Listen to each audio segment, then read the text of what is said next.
बिस्मिल्लाहिर्रहमानिर्रहीम। अस्सलाम वालेकुम। मैं हूं मेहर अहमद सरदार ऑफिशियल चैनल में। तो आज मक्का मुकर्रमा में बहुत ज़्यादा बारिश हुई है, उसके हवाले से मैं वीडियो शेयर करने वाला हूं। डिटेल जो है ना ब्लॉग उसका आपके साथ वीडियो शेयर कर रहा हूं। उम्मीद है कि आप लोगों को पसंद आएगी। वीडियो को लाइक शेयर ज़रूर करें, चैनल को ज़रूर सब्सक्राइब करें। अस्सलाम वालेकुम।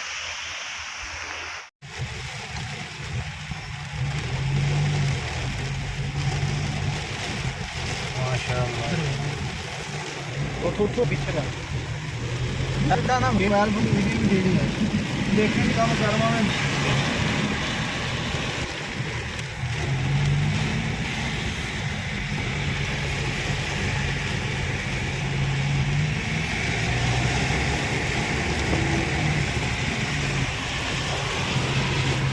इतना जो शीशे तो जूम ही नहीं करता कोई भी कैमरा ये लाने के शीशे बेहतर लाना चाहिए।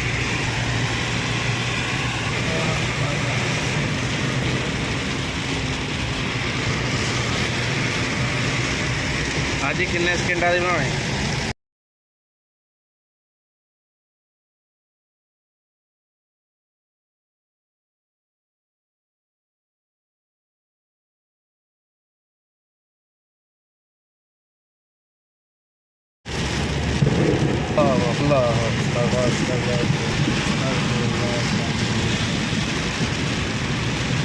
हम यानी तैयारी कर दी चौथी की दूर पर दूर 2-4 किलोमीटर मेरे से बहुत राज है तो राज बहुत ज़्यादा है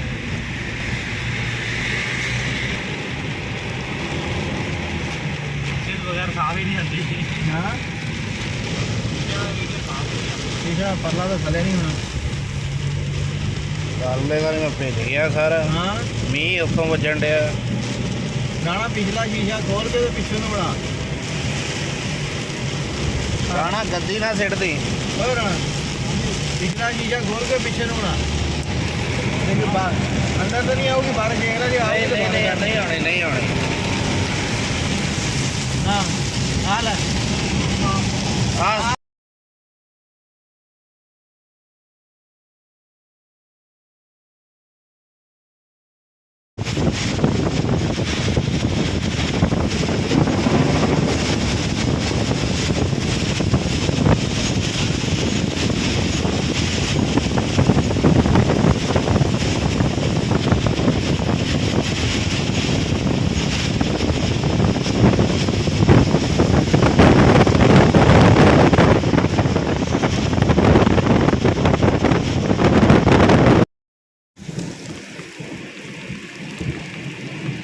ऐसे करके करा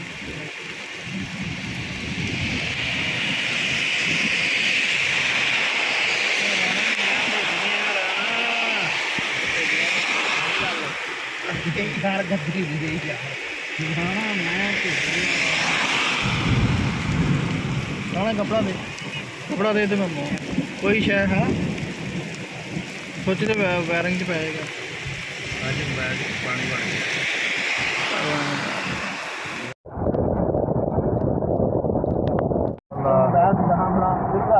बन जी भैया अल्लाह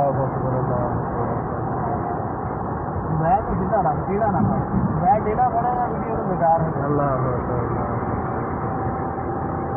रोड नहीं रही हो गया अल्लाह बहुत मौसलाधार बारिश अल्लाह अल्लाह हाँ बारिश आई ऐसे थले में सारा रोड बंद है नहीं बंद होया जी जान दे इधर की गड्डी अपने हाल में बड़ी आन रही अल्लाह ऐसे उतरना है लोगों ने भाई नहीं बनी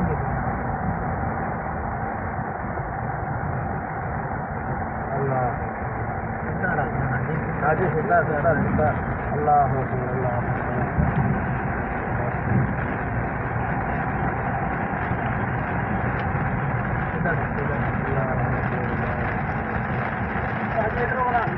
पीछा ला के बना बना बना इन क्या पिछला